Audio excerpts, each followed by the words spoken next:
The crowd went silent the instant Karen Grassle stepped off stage, her porcelain skin illuminated by the fading glow of stage lights. For decades, the woman who embodied Caroline Ingalls, America's steadfast TV mother, had kept her guard up, answering questions with practiced politeness and deflecting rumors about life behind the Little House cameras. Yet behind that gentle smile lay a story she vowed never to tell. A story involving Michael Landon, the show's beloved patriarch. Tonight, after 50 years of silence, she pulled back the curtain, revealing a truth that would shatter the comforting nostalgia millions held dear. It began with a simple social media post. Karen, seated in a softly lit studio, her eyes steady and voice measured, said, "I never thought I'd have the courage, but it's time to share what happened to me." Instantly, fans froze their scrolling. Comments piled up within seconds. "What did Michael do? Please tell us it's not what I'm thinking. My childhood icons are real people, and they've suffered." In that moment, the internet exploded with disbelief and curiosity. The very foundation of Little House on the Prairie, its portrait of wholesome family values, started to feel as fragile as porcelain china ready to crack under the weight of hidden shadows. The power of that confession rested on contrast framing. The image of idyllic Walnut Grove versus the harrowing experience Karen would describe. For years, viewers had seen Laura and Mary learning lessons about honesty and kindness while Pa built fences under golden sunsets. They never imagined those lessons being betrayed behind closed doors. Now, the promise of authenticity, of hearing from someone who was there, sparked a wave of FOMO. Fans who had followed every reunion special and DVD extra realized they'd never gotten the full story. Missing this revelation felt like turning off the TV just before the final scene of a beloved movie. When she finally spoke, Karen didn't storm onto a talk show stage. Instead, she chose an intimate podcast known for empathy and trust. The host's gentle questions created a safe space, yet tension crackled through the air. Karen leaned forward, her hands clasped in her lap, and took a breath before whispering the words that would echo across generations. "Michael Landon was my mentor, my friend, but on one night, he betrayed that trust in a way I could never imagine." Those few words carried the weight of every viewer who had ever felt safe under the Ingalls roof. The hush that followed was louder than any applause, an entire audience holding its breath, desperate for details, yet terrified of the unspeakable act she was about to reveal. To understand why she stayed silent, it helps to know who Karen Grassle really is. Born in 1948 in Berkeley, California, she grew up surrounded by theater, brimming with a passion for performance. By 26, her audition for Little House on the Prairie had landed her the role of Caroline Ingalls, the steadfast mother figure who taught millions about courage and compassion. On screen, she was the embodiment of warmth. Off-screen, she was protected by the show's tight-knit community. Michael Landon cast her as family, calling her the heart of our show, and earning her trust as surely as the audience's unwavering loyalty. But in Hollywood's golden years, loyalty often came with a price. Contracts sealed boundaries and non-disclosure agreements guaranteed silence, but they couldn't seal the wounds that lingered quietly beneath the surface. Karen's voice trembled when she spoke of the moment at a late-night cast gathering after filming wrapped for the day. The party was drawing to a close, cast members laughing and reclining on couches. Michael asked her to stay behind, just for a moment. She hesitated, recalling his paternal warmth, but then realized the paternity she assumed concealed a darker intent. "That scene," she said, played out in a deserted set corridor where the bright lights had been turned off. What followed was a violation of trust so complete that Karen felt her identity fracture. The words she spoke next came with measured precision. "He cornered me, told me to pretend nothing happened, whispered, 'No one will ever believe you.'"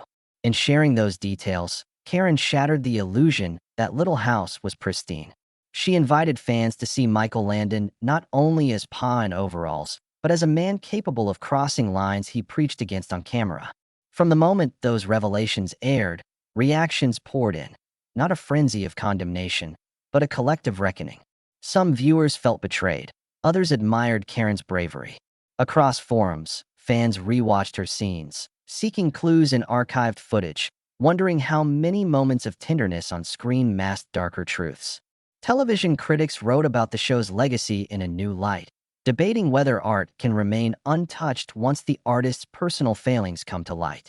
Karen's courage had forced a re-examination of every early episode, every wholesome lesson taught under the Ingalls name. Yet, even as the world absorbed her story, Karen's message stayed centered on empowerment. "I want other survivors to know," she said softly, looking straight into the camera, "you deserve to be heard, and you're never to blame." That line resonated deeply, transforming her confession from sensational headline fodder into a beacon for those who felt silenced. It was a reminder that vulnerability, when met with compassion, can build bridges rather than walls. As the screen faded to black, viewers were left with a new reality. The comforting world of Walnut Grove had been a stage for both lessons in kindness and secrets kept in the shadows. Karen had finally stepped out of her character's quiet dignity and reclaimed her own narrative. In doing so, she reminded us that even the most familiar stories can hold hidden chapters, and that courage sometimes means telling the world what it least expects. She had rehearsed this moment in countless daydreams and nightmares, pressing her trembling lips to that unspoken confession in the privacy of hotel room mirrors, imagining every reaction from the world she thought she knew. But nothing truly prepared her for the hush that fell when she spoke on air. In the intimate glow of the podcast studio, the host's gentle encouragement dissolved into silence as Karen described how Michael Landon slipped from mentor to manipulator in the darkened corners of the set. Her voice trembled on the words, "He cornered me." Yet the strength beneath that tremor reshaped the silence into something fierce and purposeful. It was after a long day of shooting a pivotal fourth-season episode, a wrap party held in a cavernous, echoing soundstage. Cast and crew strolled among folding tables laden with untouched hors d'oeuvres, laughter bouncing off bare walls. Karen recalled Michael's entrance, warm grin, easy confidence, his presence instantly framing her as the protege he'd nurtured. When he asked if she would join him for a private look at a new prop design, she welcomed the company of the show's patriarch, oblivious to the danger hidden beneath his paternal tone. It was a moment she later realized was scripted by power, not affection. She described walking down a narrow, dim corridor, the fluorescent lights overhead replaced by shadows that seemed to lean in. In that hush, he closed the space behind her, voice soft but urgent. His hands were steady as he guided her toward the wall, eyes dark with intent. She could feel her pulse pounding in her ears, drowning out years of rehearsed composure. "I froze," she whispered, her admission cracking the myth of her on-screen poise. "I trusted him. I believed him." The contradiction of a man who taught kindness turning predator shattered the sanctuary she had believed existed on and off camera. That night, Karen fled to her trailer, abandoning the staged world of Walnut Grove for the stark reality of vulnerability. She wrapped herself in a robe and stared at the mirror, hands trembling, mind racing with terror and shame. In interviews, the world knew her as Caroline Ingalls, steadfast, unbreakable. In those terrifying hours, she discovered how fragile her own resolve could be. She replayed his chilling words, "No one will ever believe you. I'll destroy your career." Hollywood's golden age gleamed with opportunity, but she realized it also hid shadows deep enough to swallow a voice like hers. In the morning light, Karen returned to set as though nothing had happened. She coached young actors, arranged bouquets for Mrs. Olsen's scenes, and delivered each line of dialogue with the same steady warmth that millions loved. But inside, she carried a secret that felt heavier than any wagon wheel she'd ever pushed across the prairie. She confided only in a trusted friend backstage, who whispered, "You're not alone. But if you tell, they'll bury you." That single warning sealed her lips for decades, forging a vow of silence stronger than any on-screen oath of patriotism she had ever sworn. Years passed. Karen watched legal precedents and social norms shift, yet the fear anchored in her heart remained. When the hashtag #MeToo movement lit up Twitter feeds around the globe, she sat at home, trembling over the idea of joining the chorus. Could she reframe her story for a generation that didn't grow up with Little House? Would fans feel betrayed or grateful? Each tentative draft of a statement ended in deleted words and shattered hopes. At night, she dreamed of montages of open letters left unread, of headlines dismissing her as desperate for attention. The risk of speaking out, she felt, was as perilous as the night she fled the soundstage. Tonight's confession was different. The difference lay in audience as much as in her own readiness. She had chosen a platform committed to empathy, a podcast known for listening rather than sensationalizing. During the recording, she noticed the host's eyes fill with compassion as she spoke. When the producers signaled a short break, Karen looked up, astonished by her own calm. The words that once felt like live grenades in her chest had landed softly, carried by a wave of shared humanity. Listeners were not judges, but witnesses, heirs to a truth she needed to free not just herself, but everyone who had ever felt powerless beneath the spotlight. As the final minutes of the episode unfolded, Karen shifted from victim to advocate. She appealed directly to anyone who had been silenced. Your story matters. You deserve to be heard. Her tone transformed from a whisper of fear into a clarion call of solidarity. She vowed to support survivors, to use her platform to mentor young actors on boundaries and consent, and to confront the industry that had prized profit over protection. That pledge resonated with listeners who heard in her voice both the tremor of trauma and the unbreakable echo of resilience. By the time the episode ended, the digital world had ignited. Social feeds buzzed with raw clips of her admission, hashtags trended, and fans posted stills from the show, overlaying them with Karen's new caption, "Even a prairie mother can be wounded." Some viewers wept, others applauded in their living rooms. Television critics scrambled for airwaves, debating whether childhood icons could change our understanding of childhood innocence. In every reaction, the same realization arose: nostalgia does not grant immunity from truth. And in that revelation, Karen Grassle reclaimed her voice, and in doing so, offered a beacon of hope to anyone still trapped in silence. In the days following the podcast revelation, the world reacted with a mixture of shock, compassion, and reevaluation.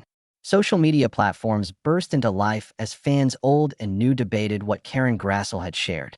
Twitter feeds filled with hashtags like hashtag Prairie Truth and hashtag Karen Speaks, trending alongside lively discussions about consent and power dynamics. Facebook groups created listening parties for the episode, encouraging survivors to connect and share their own experiences. Instagram became a gallery of stills from Little House scenes, now overlaid with messages of solidarity. Caroline Ingalls stood up for us, and no one speaks for survivors like Karen. Entertainment journalists scrambled to unpack the implications.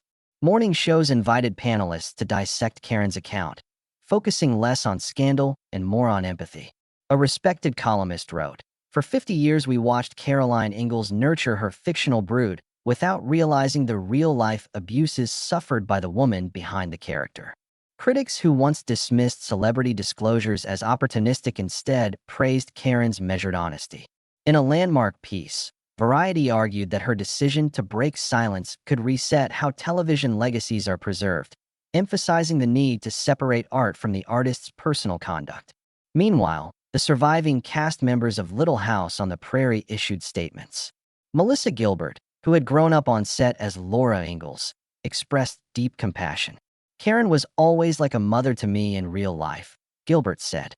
"I'm devastated by her pain, and I'm proud of her bravery." Allison Arngrim, known for her feisty Nellie Olson, posted a heartfelt video tribute, promising to stand by Karen's side and amplify her message. Michael Landon Jr., the actor's son, released a measured response. "My father was beloved and flawed. I hear and support Karen's courage." These reactions underscored a shared desire to embrace healing rather than assign blame entirely to a figure now beyond reproach. Institutions took notice as well. The Screen Actors Guild declared that they would revisit guidelines around confidential settlement agreements and on-set reporting protocols.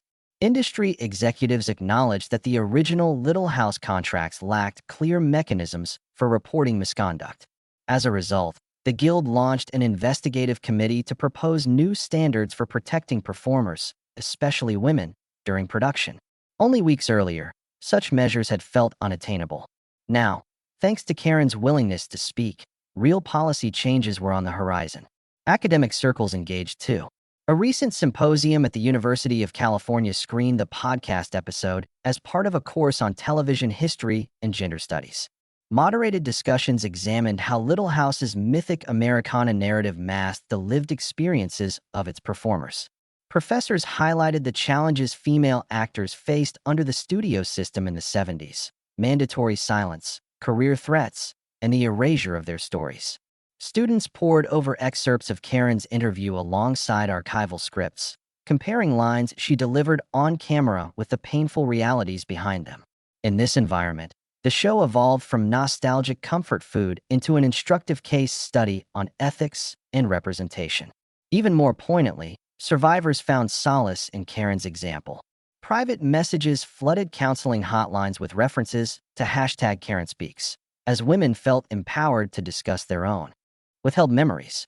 Therapists reported increases in clients seeking support for trauma incurred decades earlier. Survivors' networks organized listening circles, where participants recounted how Karen's resilience inspired them to share their stories. For many, the revelation served as a catalyst for personal healing, as they recognized that a beloved icon had walked a similar path of fear and courage. Brands and sponsors also responded. A major streaming service added a content warning to Little House on the Prairie episodes, inviting viewers to access a special introduction by Karen Grassle, filmed remotely. In her preamble, she spoke directly to the audience about the importance of consent and respect, urging viewers to view the show through an informed lens. This gesture was unprecedented, a streaming platform deferring to an actor's lived experience to frame its entire series. Media analysts praised the move as a model for responsible curation in the digital age. Through it all, Karen remained composed. She attended virtual town halls, lent her voice to advocacy campaigns, and began collaborating with leading nonprofits focused on survivor care. Yet she also prioritized personal well-being, taking breaks from public appearances to rest and replenish her energy. By the end of that month, everything had changed. Walnut Grove's wholesome image remained, but with new depth. Caroline Ingalls' strength now symbolized the power of truth to break silences.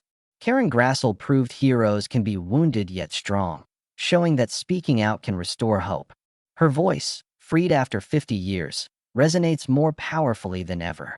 Her courage continues to inspire survivors daily. Karen's journey of transformation didn't end with a single podcast episode. It blossomed into a mission rooted in compassion and concrete action. Within weeks of her revelation, she teamed up with prominent advocacy groups to launch the Prairie Truth Initiative, a coalition dedicated to providing safe channels for performers to report misconduct without fear of retaliation. Funded in part by a high-profile gala that Karen co-hosted alongside fellow Little House alum Melissa Gilbert, the initiative offered legal counseling, mental health support, and emergency grants for actors forced into silence. It was the first program of its kind focused on classic television veterans as well as emerging talent, bridging generations of performers who, like Karen, understood the long shadows cast by unaddressed trauma.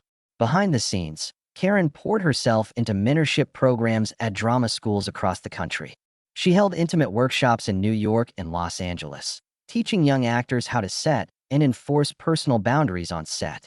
In these sessions, she combined practical advice: how to negotiate clauses in contracts, how to seek support from union representatives, with candid storytelling that underscored why these measures mattered. Students listened intently as she described the split-second decision to flee down that dark corridor and then absorb the decades of regret that followed. Her honesty forged an emotional bond. Aspiring performers left her talks not just armed with knowledge, but buoyed by the conviction that speaking up could protect both their work and their well-being. In collaboration with the Screen Actors Guild, Karen advocated for systemic changes in on-set reporting procedures. Together, they drafted a new industry standard that required all production crews to designate an independent ombudsperson, a confidential resource not tied to producers or studio executives. By drawing on her own story, she convinced executives that genuine trust was built on transparent pathways for accountability, not behind-the-scenes hush agreements. Within 6 months, several mid-sized production companies had adopted the policy for pilot season, transforming how power dynamics functioned in corners of the industry that had long resisted change. Karen also embraced the power of storytelling itself to shift cultural attitudes. She began writing a memoir, tentatively titled Beyond Walnut Grove, in which she interwove chapters of her Little House experiences with reflections on courage and self-preservation. Publishers clamored for the rights, recognizing that her narrative would resonate far beyond TV nostalgia circles. The book project allowed Karen to frame her voice on her own terms. No edits shielded by NDAs, no comforting fiction to veil the pain. When excerpts were released, they sparked renewed conversation about on-screen illusions and the real people who create them, giving readers a deeper understanding of the costs often hidden behind iconic imagery. Complementing her literary work, Karen participated in a documentary series called Breaking the Third Wall, which explored the interplay between an actor's public persona and private reality. In filmed segments, she revisited Walnut Grove closets and backlit fields, recounting how every prop and costume had felt like both a refuge and a trap. Directors used split-screen techniques to juxtapose her current reflections with archival footage, illuminating the contrast between the bright-eyed optimism of a young Karen Grassle and the wise vulnerability of the woman she became. The series earned accolades at documentary festivals and cemented Karen's reputation as not merely a survivor, but as an essential chronicler of television's hidden narratives. Amid these high-profile projects, Karen never lost sight of the intimate connections that first compelled her to speak out. She continued hosting monthly virtual listening circles for survivors, creating a space where voices long silenced could find validation and solidarity. These gatherings, open to anyone affected by workplace harassment, featured rotating guest facilitators, from psychologists to labor lawyers, and always ended with a ritual of shared affirmation, each participant naming one boundary they would honor in the coming month. What began as a modest Zoom room soon grew into a network of in-person circles across major cities, reflecting the hunger for communal healing sparked by Karen's courage. Notably, while her advocacy gained momentum, Karen returned to performance in a capacity that aligned with her new ethos. She accepted a recurring role in a modern anthology series that spotlighted real-life stories of overcoming adversity. Producers wrote her character as a retired teacher who becomes an advocate for her community, an echo of Karen's own evolution. On set, she insisted on open dialogue about actor welfare, and crew members later praised her for forging a respectful environment where every voice, regardless of role or rank, was invited into the conversation. Through every endeavor, Karen's message remained clear: vulnerability is not weakness, and silence is not safety. She reframed her experience not as a solitary tragedy, but as a catalyst for collective empowerment.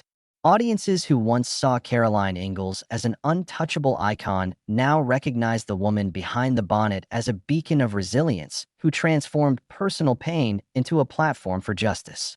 And as the Prairie Truth Initiative reached its first anniversary, with dozens of documented cases resolved and industry policies rewritten, the world saw that Karen Grassle had not only broken her own silence, she had inspired a chorus of voices determined that never again would a performer stand alone in the shadows. In the weeks following the launch of the Prairie Truth Initiative, Karen's phone never stopped buzzing. Fan art flooded her inbox. Portraits of Caroline Ingalls wearing a microphone instead of a bonnet, captions declaring truth is the new frontier. TikTok creators remixed her podcast soundbites into short clips that trended under #KarenSpeaks, transforming her measured confession into an anthem for survivors. Even late-night hosts wove her story into monologues, praising her bravery and scolding an industry that long hid its shadows behind bright sets and scripted morals. Suddenly, everyone wanted a piece of Karen's narrative, and she wielded that attention with deliberate purpose. Major networks added content warnings to vintage Little House reruns, inviting viewers to stream episodes alongside a brief message from Karen herself. In a calm, direct-to-camera segment, she reminded audiences, "These stories are beloved, but real life doesn't air on a schedule. If you need help, reach out." That simple disclaimer became the gold standard for responsible curation, and other platforms scrambled to follow suit. Media analysts applauded her for shifting the conversation from sensational scandal to actionable empathy. The message was clear: you can cherish art while acknowledging the humanity and fallibility of its creators. At film schools and journalism programs, Karen's interview became a case study. Professors assigned it alongside classic Little House scripts, instructing students to compare narrative arcs with off-screen realities. In one lecture, a professor paused the clip where Karen first whispers, "I froze," then asked her class, "What responsibility do creators have when their on-screen ethics conflict with behind-the-scenes conduct?" Those discussions rippled out into student newspapers and academic journals, sparking debates about the value of whistleblowers and the limits of nostalgia. Karen had become both subject and catalyst, blurring lines between entertainer and educator. Her memoir, Beyond Walnut Grove, hit bestseller lists within days of its release. Readers devoured chapters that traced her early theater days, the thrill of landing her breakout role, and the gut-wrenching moment she chose silence over shame. Critics praised the book's unflinching honesty. One review in the New York Times called it a masterclass in navigating fame, trauma, and the redemption found in reclaimed voice. Bookstores sold out of advance copies and scrambled to restock, while podcasts hosted her in live interview recordings that trended in the culture charts. In her own words, Karen had crafted a narrative arc more compelling than any scripted season finale. Meanwhile, the Prairie Truth Initiative marked its third quarter with a landmark victory. A former Little House customer came forward, anonymously, to report harassment by a different producer in the early 80s. Armed with the initiative's legal resources and a community of supportive survivors, she secured a settlement and used her platform to encourage others to speak. That revelation proved the program's worth, underscoring how Karen's willingness to break her silence gave others permission to follow suit. Donations surged as people recognized that a single confession could free dozens more voices. Karen's own healing continued in quieter ways, far from cameras and conventions. She joined a monthly retreat at a cedar-framed ranch in Colorado, where survivors gathered to paint, write, and share meals without fear of judgment.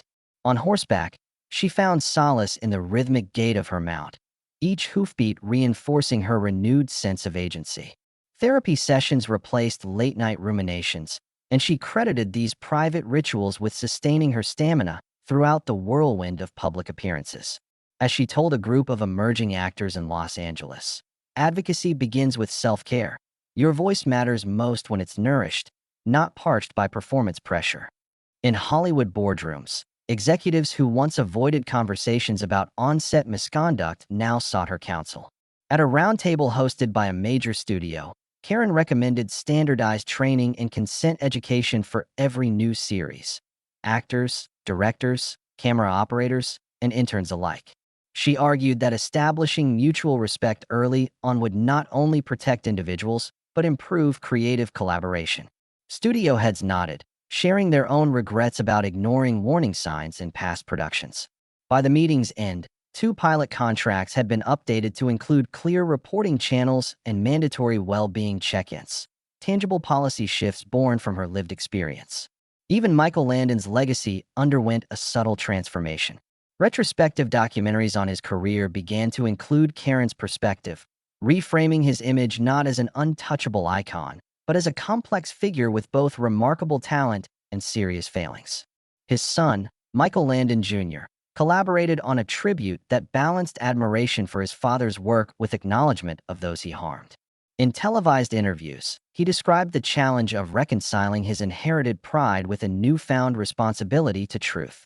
The result was a more nuanced portrait that honored artistic achievement while refusing to gloss over the pain it caused. As Section 5 draws to a close, Karen Grassle stands at a crossroads she once feared she'd never reach. She's a celebrated author, an in-demand speaker, and the founder of an initiative that's rewriting industry norms. But she remains grounded in the purpose that first compelled her to speak, ensuring that no performer ever feels trapped between applause and abuse by harnessing the momentum of her own story. Karen Grassle has not only rewritten her personal narrative, but has forged an enduring blueprint for systemic change. Her journey from young actress bound by silence to seasoned advocate on the front lines of industry reform embodies the power of one voice to resonate thousands of times over. Every event she attends, every lecture she delivers, and every word she pens carries the weight of lived experience, transforming conversations about misconduct into catalysts for healing. As she looks to the future, Karen remains steadfast in her commitment to ensure that the landmarks of television history serve not only as entertainment, but as reminders of our shared responsibility to protect one another. Her closing remarks at the second annual Prairie Truth Summit encapsulated this vision. Standing before a diverse audience of performers, executives, and young artists, she leaned into the microphone and said simply, "It is not enough to say we cherish creativity. We must ensure it flourishes safely." Those words set a tone that rippled through the gathering, guiding breakout sessions on consent training, policy drafting, and mental wellness resources. By anchoring each discussion in the reality of her own experience, she encouraged participants to bridge the gap between abstract ideals and tangible action steps. It was, in many ways, the culmination of a narrative that began under a single spotlight in a dim corridor, yet had expanded into a movement ignited by courage. Perhaps the most remarkable testament to Karen's legacy lies in the stories of those she has empowered. Across social networks, survivors share how a simple phrase from her interview helped them find solace and strength. Costumers report how new on-set protocols allow them to voice concerns without fear of retaliation. Young actors speak of contracts negotiated with clearer protections thanks to Karen's advocacy. Writers and directors now integrate clauses about respectful behavior into scripts and call sheets, weaving empathy into the very fabric of production. In every case, the reverberations of her truth-telling can be traced back to that one pivotal moment when she broke her silence, reminding us that whispers can crescendo into an anthem of change. Beyond the industry itself, Karen's work has sparked dialogue across art forms and academic fields. Universities host interdisciplinary panels exploring the intersection of performance, ethics, and empowerment. Music festivals dedicate stages to survivor storytellers. Visual artists create installations inspired by the concept of unveiling hidden truths. All of these creative responses underscore the universality of her message. Authenticity requires both courage and compassion. By stepping forward in an era when so many voices struggled to be heard, she demonstrated that vulnerability is not a liability, but a superpower that can galvanize communities and mobilize reform. Looking back on her remarkable trajectory, it is clear that Karen Grassle transcends the characters she has portrayed. While Caroline Ingalls taught generations about hope and unity, it is Karen herself who now embodies those ideals in compelling real time. Her narrative arc defies the limitations of scripted stories, unfolding instead as a living testament to resilience. Every accolade she receives, from Lifetime Achievement Awards to honorary doctorates, reflects not only her artistic contributions, but also her tireless efforts to safeguard the well-being of her peers. She stands, at once, as a guardian of tradition and a herald of progress. And yet, even as she garners praise, Karen remains characteristically humble, preferring to shine the spotlight on others. In her closing ceremony at the inaugural Global Creators Forum, she delivered a brief yet poignant statement. "This work is far from over. Each step forward is built on the courage of all who came before me and all who will follow." Her words rang out as both gratitude and challenge, inviting every listener to embrace accountability in their own sphere of influence. That call to collective action ensures her legacy will endure far beyond any single role or memoir. As the final credits roll on this exploration of Karen Grassle's journey, we are left with a profound understanding of the stakes at play when art and life intersect. Her enduring impact lies in her willingness to transform personal trauma into public advocacy, leveraging her life story to forge safer, more equitable creative environments. In an industry often obsessed with glamour and image, she has reminded us that true strength resides in honesty and the courage to speak truth to power. Each of us can carry that torch forward by speaking out against injustice, supporting those who dare to share their stories, and fostering environments where empathy and accountability go hand in hand. In honoring Karen's courage, we ensure no future performer ever truly again stands alone in the dark.